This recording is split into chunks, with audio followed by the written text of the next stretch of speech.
बेसर दिए आंबुल खटा पाई आमको दरकार किछि आंबुल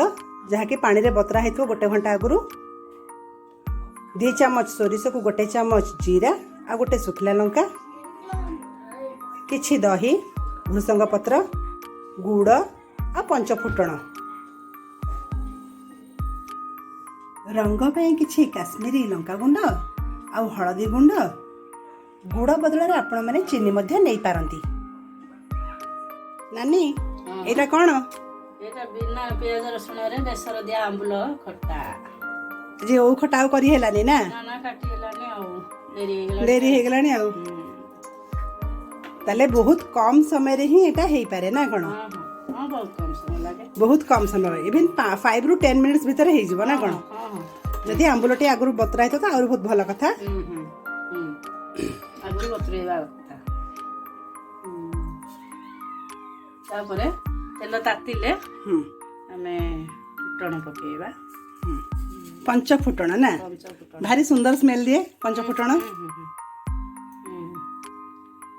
दिया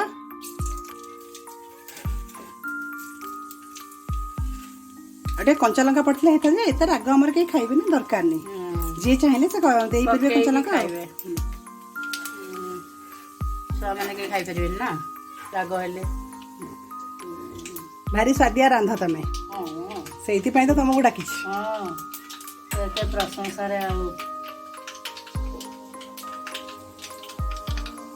फुटण हेई आसिलानी ता टिके कलर चेंज हे गला परे सेथिरे हमें पकेबा भृसंग पत्र ठीक अछि दियो ए शाबाश मु गोटे डिया मारे के तोसे मैं दूर रे ठिया हेई थाए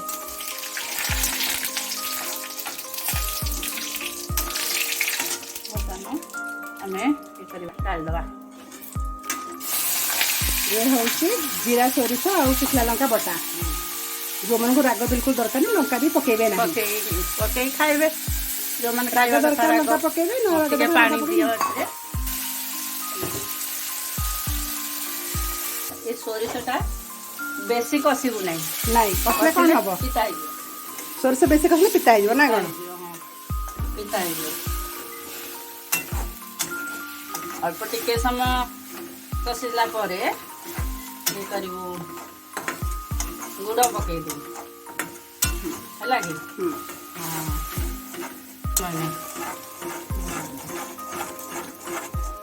टिके लंका गुंड पकई दबा कलर पाई ना कोन राजे काश्मीरी लंका गुंड काश्मीरी लंका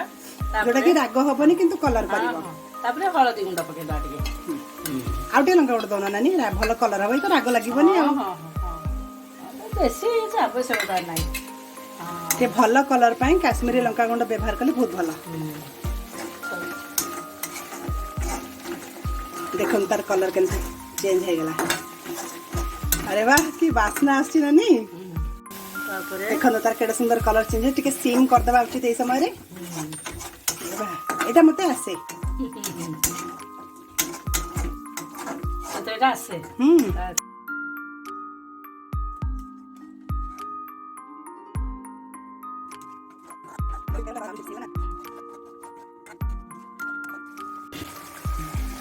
देखुथिबे या रंग केते बदली जाइछे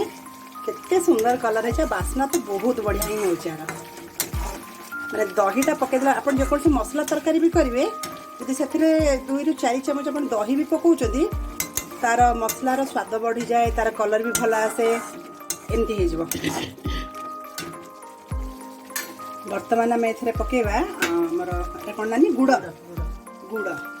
जो मैंने गुड़ न चाहिए पकई चीनी भी पकई पारे गुड़ बदल चीनी भी व्यवहार कर पारे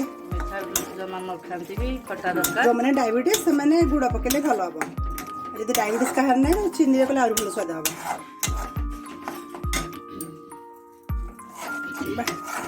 सुंदर वासना सुंदर कलर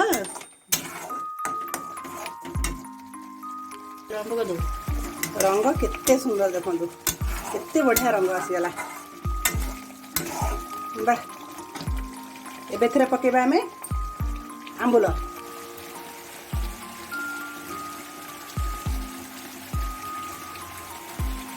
आंबुल पकई देली लगे आंबुल पकई देली ଆଉ ଟିକେ ଲୁଣ ପକେଇବା। ଲୁଣ ଦିଅ, ଟିକେ ଲୁଣ ଦିଅ। ଆମ୍ବୁଲରେ ତ ଅଲରେଡ଼ି ଲୁଣ ଟିକେ ଥାଏ, ଆଉ ଅଳ୍ପ ଲୁଣ ଦିଅ।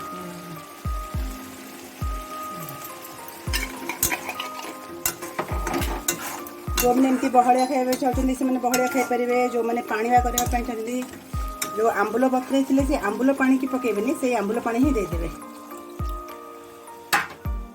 ଆକୁ ଷ୍ଟୋର କରି ମଧ୍ୟ ରଖିହେବ ବହୁତ ଦିନ ଯାଏଁ, 10ରୁ 15 ଦିନ ଯେ ୟାକୁ ଫ୍ରିଜ୍ରେ ଯଦି ଆମେ ପାଣି ନଦେବେ ଖାଲି ସେମିତି କରିକି ବି ଫ୍ରିଜ୍ରେ ରଖିବେ, ଆଉ ଯେତେ ଦିନ ତାକୁ ରଖିବେ ତା ସ୍ୱାଦ ସେତେ ସେତେ ବଢ଼ି ବଢ଼ି ଚାଲିବ।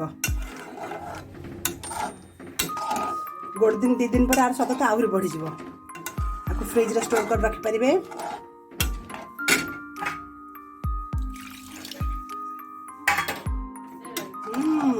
ହେଲା